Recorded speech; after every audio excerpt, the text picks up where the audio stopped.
Hello beautiful people, and welcome back to my channel. So y'all, as you can tell by the title, today is going to be another story time. So grab your popcorn, grab your snacks, and let's get into it, okay? But really quick, y'all, before we dive into this story time, I need you to do me a favor, y'all. Are y'all ready for the favor?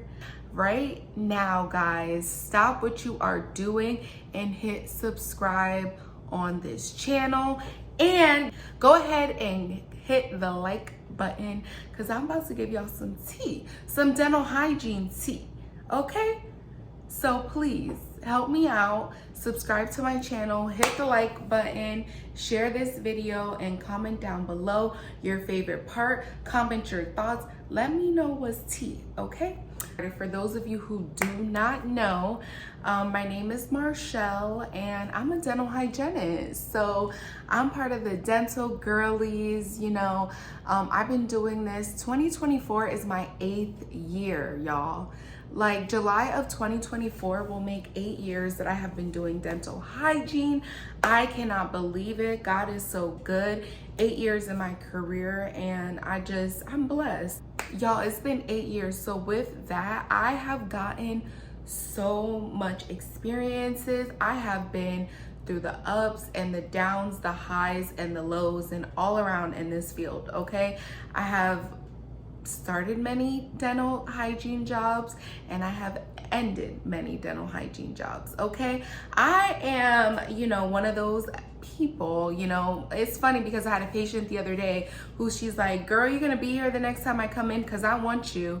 And she was like, I know how you young people are. And I said, okay, period, because we're not like our moms and grandparents. We don't have to stick around. We know our worth, which I love that about our generation. We know our worth, and when we don't like something, baby, we gonna pick it up, pack it up, and we're gonna go to the next, okay? Because just as much as we need a job, the jobs need us too. So okay, that's just a little tea and a little word of advice. If you don't like your job, baby, if your job is anything like this story time we about to get into, baby, if your job is anything like this story time we about to get into, I'm gonna need you to pack it up and go. What are you staying around for? Is it the money? Because there's somebody else that's gonna pay you. Don't you worry about the money. Somebody else is gonna pay you, maybe even better. So yes, guys, let's get into it. This story time is about a dental office that I previously worked at. And so I want to say when this was when I had first moved to Georgia. First of all, what made me move to Atlanta, I was just like, I was in my hometown, and I had felt like I ran through friends. I was running through friends. I was running through things to do. I was running through dental offices. The dental field can be very, very small, especially if you live in a small town, right? And I just was feeling like I was running through all the offices. None of them were making me happy. And I was just finding myself so complacent doing the same old things. So I was like, you know what? I need a change. Like, I'm up and I'm out and I'm moving to Atlanta. But y'all, even though I packed up my car and I left and came to Atlanta, I did not, you know what I'm saying? I wasn't, don't get me wrong now, I ain't that sporadic, okay? I ain't that brave to just pack up and go. I made sure I had me a job first. Yeah, I had to have a job first because I was not about to be sleeping in my car. No. So I applied for my dental hygiene license in Georgia, of course, got my license, and then by the time I got my license, I had about like 30 days to like, not even, I had like less than 30 days to like find myself like a permanent job and find my apartment, like everything, because I believe how it went was I got my license, I got my apartment, and then I got the job last. So because I already knew I was gonna get me a job, because like, who wouldn't want to hire me? Like, hello. I think I had about 3 weeks. Started my job hunt, found a job. Okay, so mind you, I didn't get to go into the job, didn't get to, you know, personally interview like how you would normally do. You need to go in, you need to fill it out. I would typically go in, fill it out, do a working interview, get to know the doctors, get to know the managers, like see how they do things before I would just take a job. But I was moving to a different state, and so I didn't have that opportunity. So y'all, I really just had to go off of faith, and I had to just be like, you know what, like I think that this is a good opportunity, let me take it. You know, we set up some phone interviews, you know, everything goes good. They're like, you know, this is your pay per hour, this is the bonus system. You'll be off like every other Friday of the month. And, you know, just kind of telling me, you know, about this job, like it's such a great opportunity. It's amazing. Honestly, y'all, I looked into the job, like, you know, on their Instagram. It was super aesthetically pleasing. It was just like all of the offices just were so beautiful. All of the staff were like appealing because, you know, like, all the doctors were young, and, you know, they were just, you know, like it just looked like a great space to work in. So I took the job, right? So I moved to Georgia, and it's a few days before the new year. And so I reached out to the lady. I'm like, hey, like I finally got here. Like I'm eager to get started. And she's like, okay, like your start date's gonna be January 2nd. Mind you, like because of work, because of moving and everything like that, I haven't had a paycheck in like 2 weeks. So I'm like, I need me a paycheck. I need to get started. So I'm like, okay, perfect. I'm starting the 2nd of January. So the day before the 2nd comes, I'm reaching out to the manager. I'm like, hey, like, you know, haven't heard anything. Just, you know, want to make sure, like, just confirm I'm coming in tomorrow morning for my training, whatever. She's like, oh, I'm sorry about that. Like, actually don't start until the 3rd. That was the first red flag. That was the first red flag for me because, baby, why would you be telling me why are you playing with my money? If I'm starting the 2nd, why would you, wait, if I'm not starting until the 3rd, why would you tell me I'm starting the 2nd? I need my money. Start me on the 2nd. I don't care if we just had a new year yesterday. I don't need time off. I need time on the clock. Put me to work. So anyways, whatever. I was like, okay, that's fine. Start the 2nd. So, you know, start the 3rd. So the 2nd comes around and I'm like, hey, you know, just to confirm I'll be there tomorrow. Oh, actually, we need you to go to this location. So they send me to a different location. It was like 40 minutes away. Was not prepared for that because the office I'm supposed to work at is 6 minutes away. So whatever. I'm like, okay, I'll go. 40 minutes away. I drive there. You know, it's like an orientation day. I'm basically only there for like 2-3 hours. Again, why are you playing with my money? I thought I was, you know, training and orientation and all this stuff. I thought I was doing an 8-hour day. Like, you guys are playing with my money. Whatever. The next day comes, you know, and the night before the next day comes, I get another text. Hey, we need you at this location tomorrow. Okay. I didn't know I was going to be traveling all over the world, but fine. So I show up at that location, whatever. I actually start my training that day. The trainer that I have is this guy, and like the first day, I just remember him being like, oh, what type of guys are you into? Like, I don't know exactly what he was saying, but he was basically hinting to like, oh, like, you know, what kind of guys do you like? You know, would you be open to going out? Like all this stuff, like started inviting me out, and I'm like, this guy's a freaking creep. So that was red flag number 2. Number 1 was they was playing with my money. Number 2 was they sent me to train with a freak, and I'm a child of God. And I'm just like, absolutely not, absolutely not.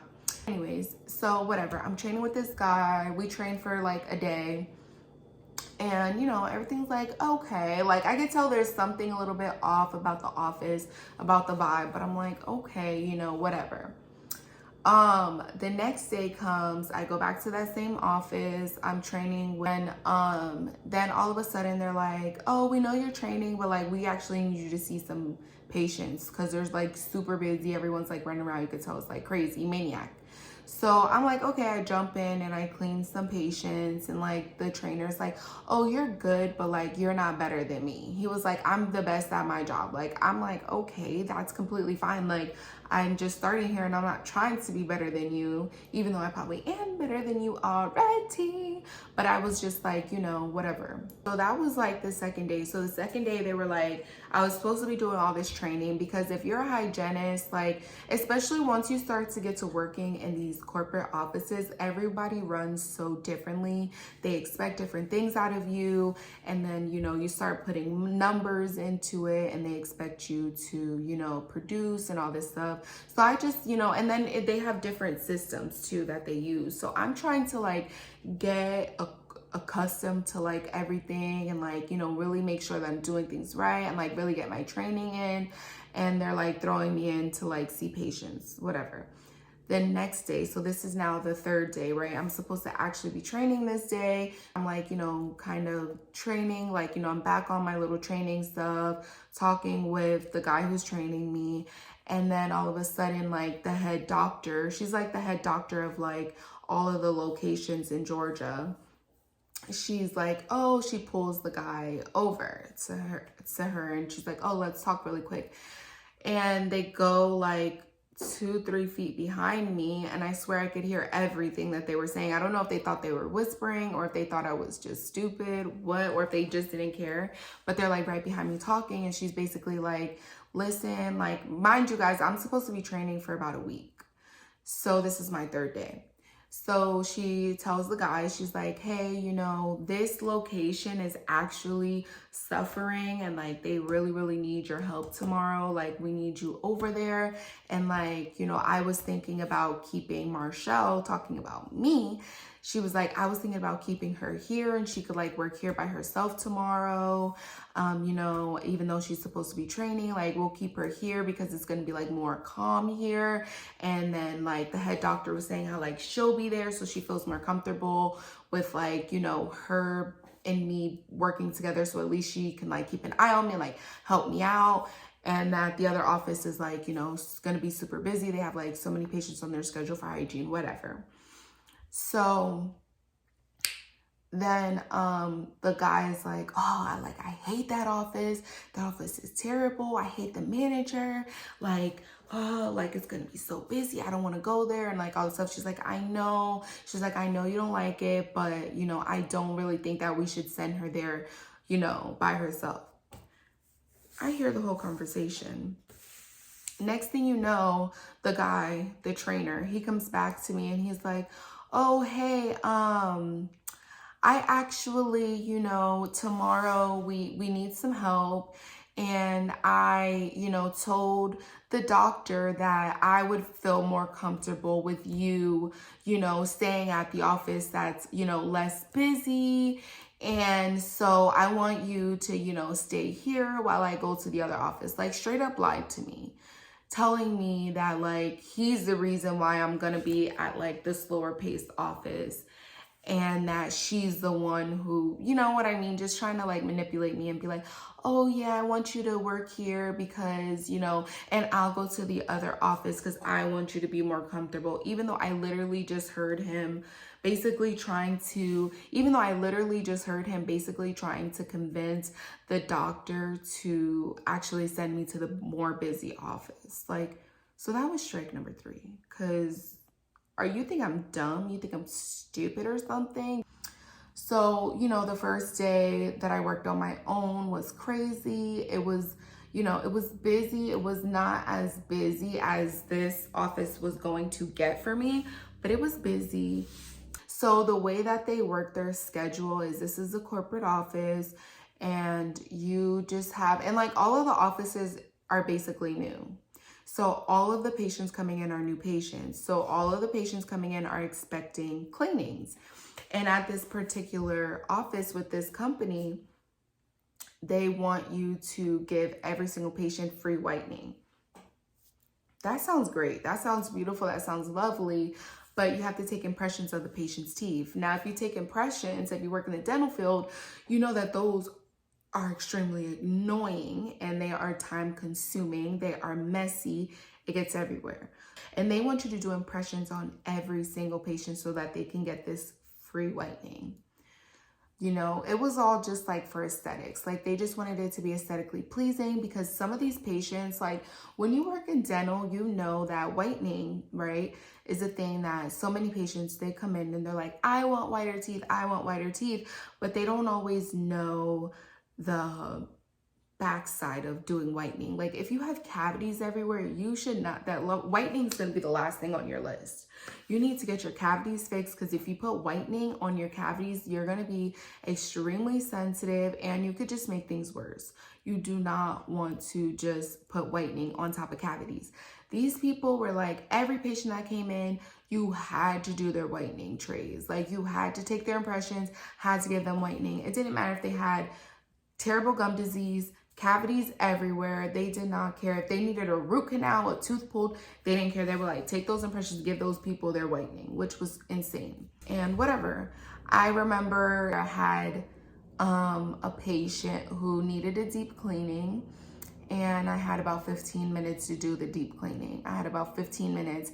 And y'all, like, I had to pray about it. I had to pray and ask God for forgiveness, because like I had to do what I had to do in that time, and I still went over the time. Like I went over, I think it took me about like 30-40 minutes to do it, and thank God I was able to, you know, do a pretty good job, even though I really know that I probably did not do the best, because a deep cleaning can take you about an hour per side of your mouth. Like usually we'll do a deep cleaning half of the mouth at a time, and each time takes about an hour, and every patient is different. Some patients need an hour and a half, but I had 15 minutes, y'all.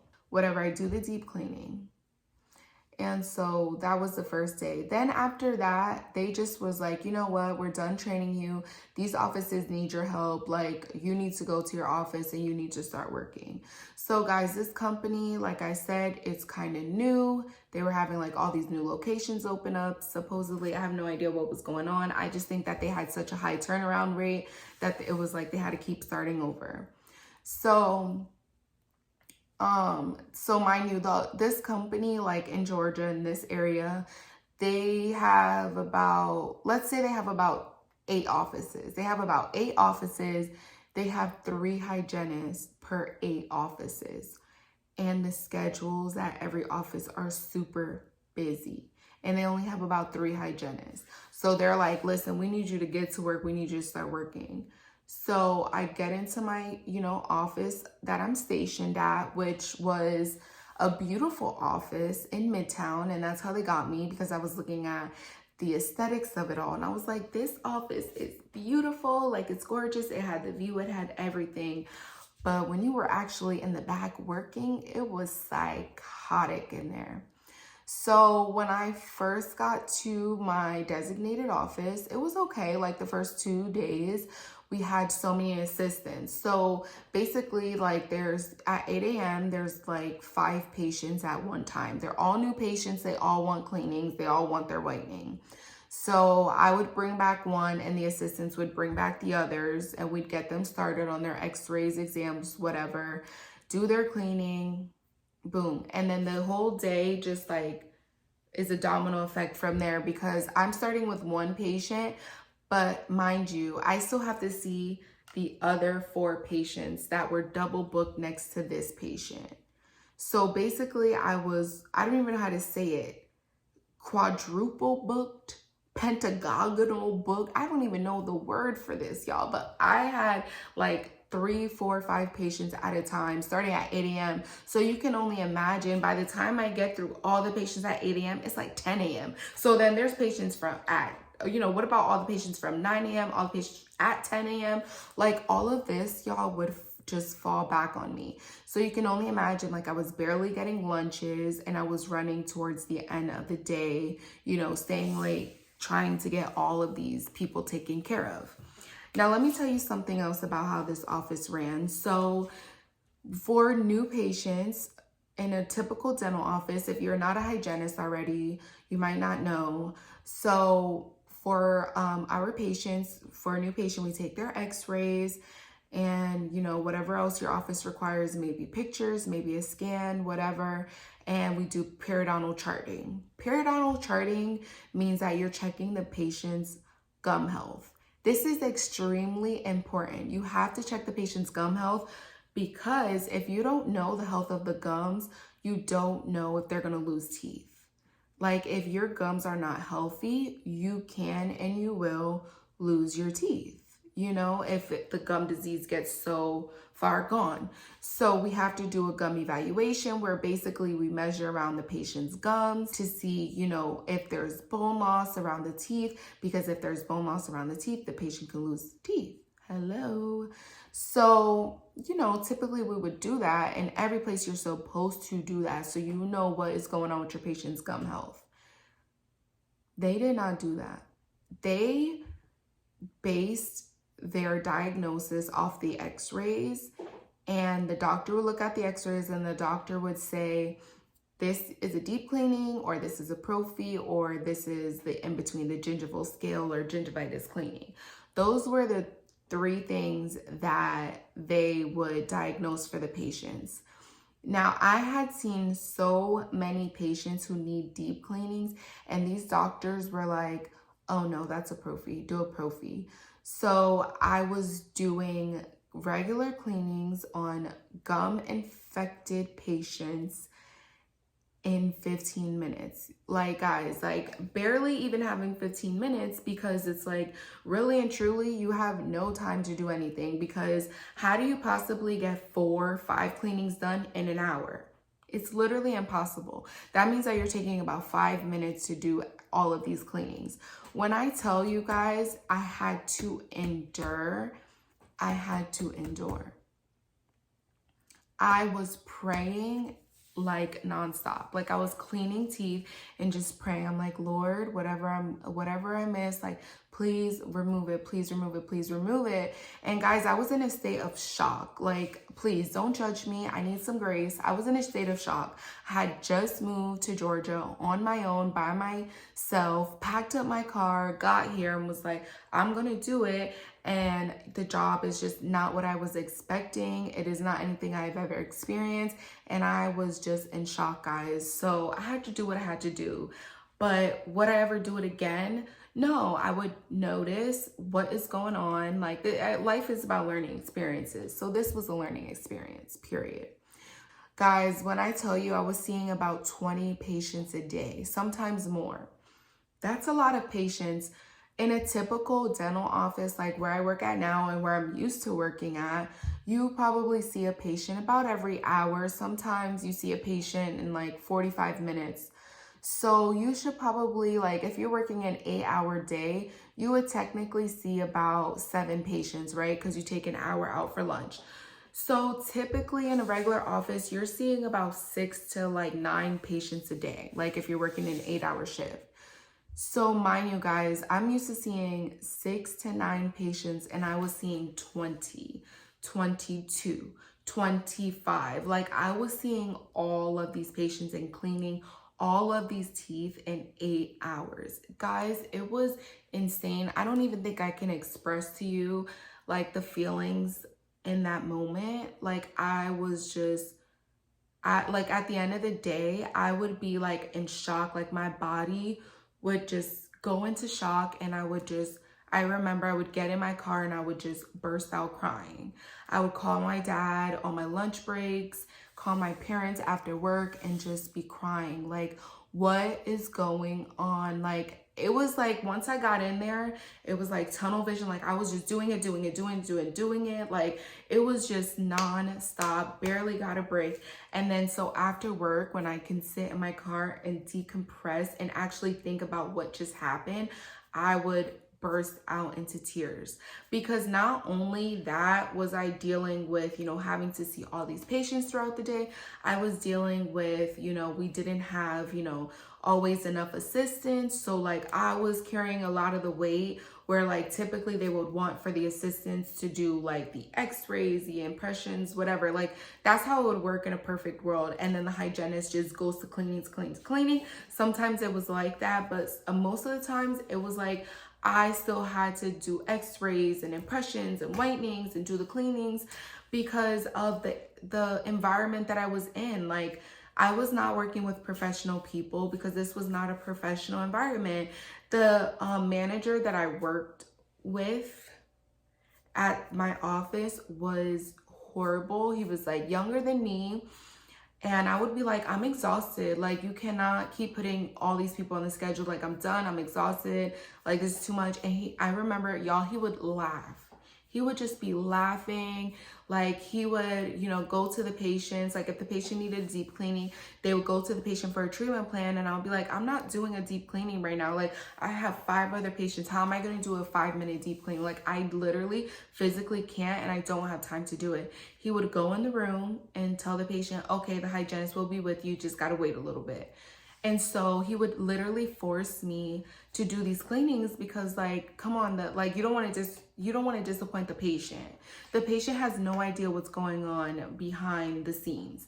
And if I refuse the patient, it's a direct, it comes back on me, basically. Like, it's a direct reflection of me to the patient. At least the patient doesn't know any better. The patient doesn't know that they're double booked with 10 other patients. And you know what made me leave? Like, let's talk about when I left. Okay, so basically, like, I was working there for about a month and a half, and I was so ready to go.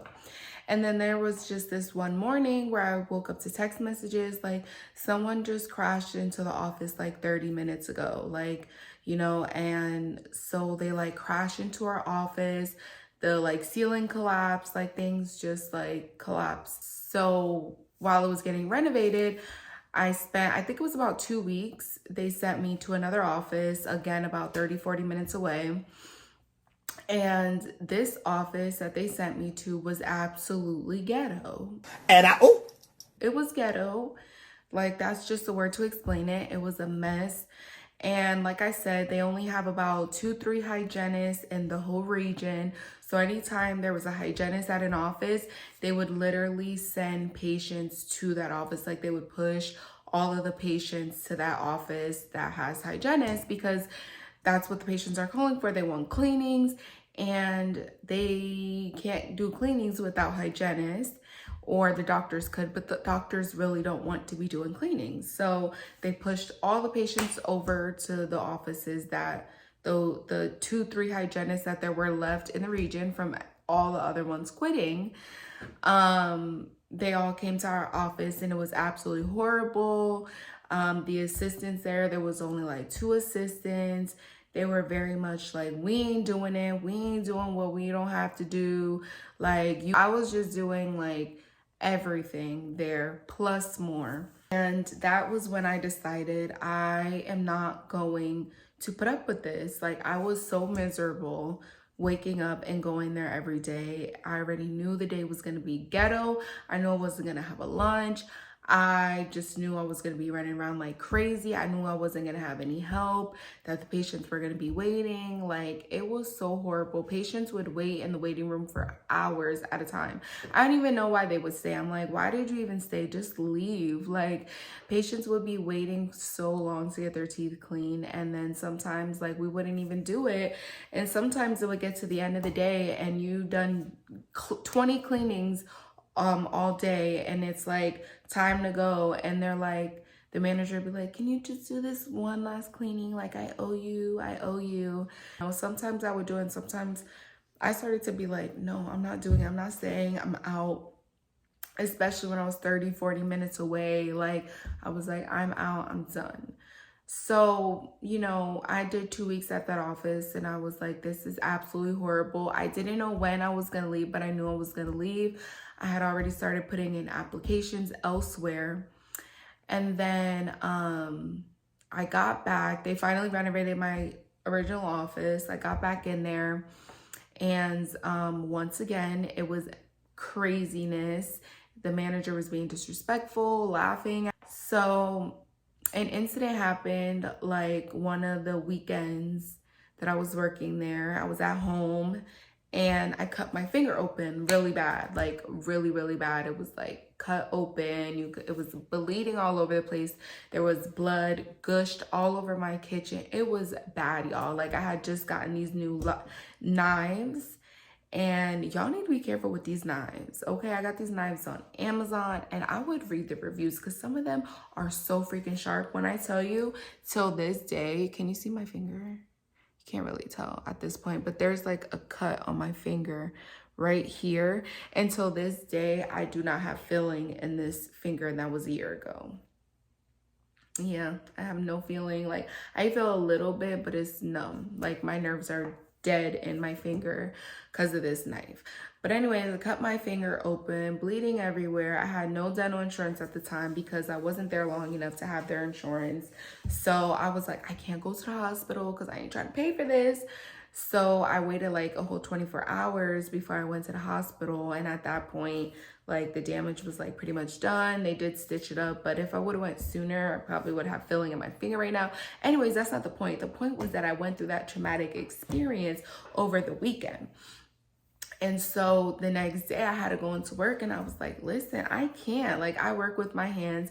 My finger is busted open and I am bleeding to death. Like that was the day that I went to the hospital. So I called out of work that day. I was like, I can't, like my fingers literally, like it hurt so bad. Like putting on and off, like even when they put the stitches, I had to like take my gloves on and off. I had to be careful because my bandage was there, y'all. It was really bad. Like it might not sound bad, but it was really, really bad. Like it was hard for me to like move my hands. It hurt my arm because like just everything that was happening here was affecting like all the nerves. Like everything's connected, right? So I had called off that day, and then, you know, I was like, okay, well, I guess I have to go back to work like the following day. And I like had sent them pictures and everything of my finger, had let them know how I was feeling, everything. And so literally, like, I go into work and there's 40 patients on the schedule. Like it was so busy, and they went right to what they were doing. It was just like, here you go, you got to make up for yesterday being out. And they had like even more patients on my schedule, and I was just running crazy. My finger was literally throbbing because I'm like taking gloves on and off, like putting all this pressure on my finger, like after it just like was damaged. And I was just like, they have no regard for me. And that was like the final straw, y'all. Like after that, I think probably only about a few days later, I accepted another position. And I didn't even put in a notice, y'all. Like that's how done I was with this job.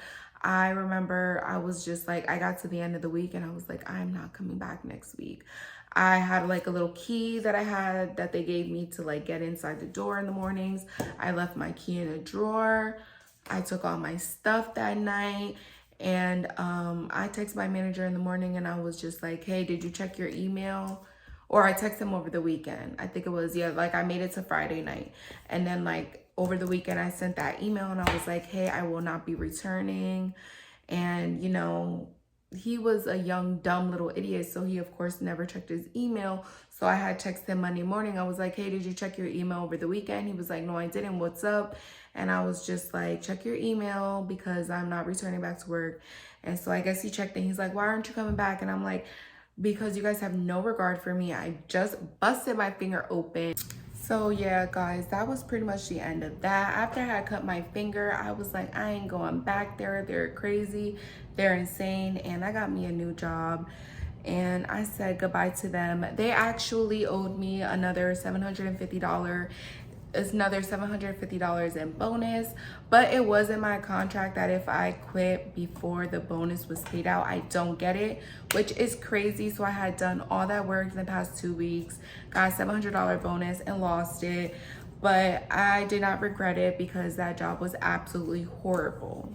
So yeah, guys, at the end of the day, I just share this story to tell you that, you know, you might go through crazy things. Like it takes a while to find the office that fits you, but definitely know your worth. Know your worth. Know when things don't feel right. You do not have to stay there. It is very easy to move on. You put in applications, you endure for the moment, you put in the applications and you move on.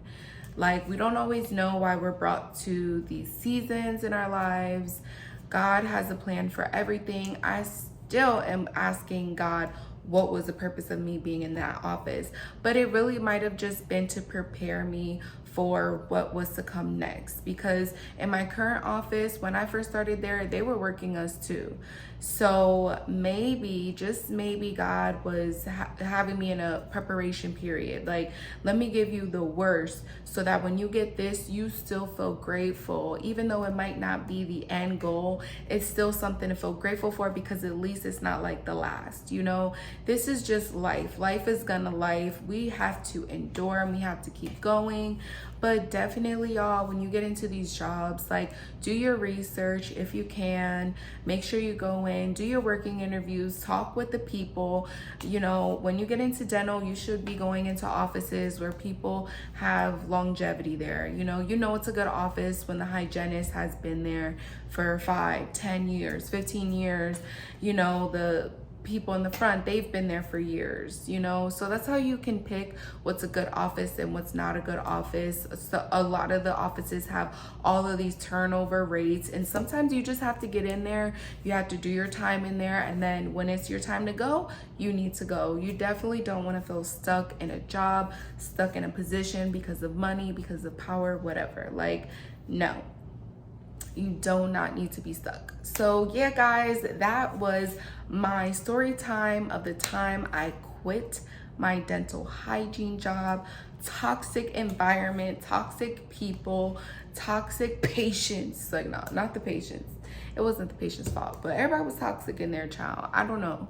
I couldn't tell. I was like, this was so toxic. I had to get out of there, and I'm just so thankful to God that I was able to get out of there. I only served like 2 months in that prison. That was a prison job, okay? And I served 2 months, and I was out of there by God's grace. But yes, guys, thank you so much for tuning in. Thank you for watching. I want to apologize if I was rambling on. Like I said, I'm praying and I'm working on it, and I'm trying to get my words more organized and trying to get my thoughts more organized, and God's gonna do that for me, okay? So stick by me, but make sure, like I said in the beginning, help me out. Make sure you subscribe and you like this video. Comment down below. Let me know some of your experiences that you have went through. Make sure that you guys add me on Instagram. I will put it here, but my name on Instagram is marchelleelise. And that way you can private message me, you know, let me know what's going on with you in the dental field. Let me know what your experiences are. You know, but I wanted to encourage every last one of you guys, whether you're going into dental, already in dental, or if you don't even want to do dental, if you're focused on a different career, because all of this links in, and all of this is about knowing your worth in all of these jobs. So you could definitely tap in with me. Let's get connected. And I hope that, you know, if you see yourself in a toxic environment like this, that you find the strength to get out of there. That could be work environments, relationships, friendships, whatever it is. If it's toxic, we got to know our worth, and we got to pack it up and get out of there. All right. So I love you guys. Thank you again for watching. Make sure you subscribe to my channel, like, comment, all of that. Okay.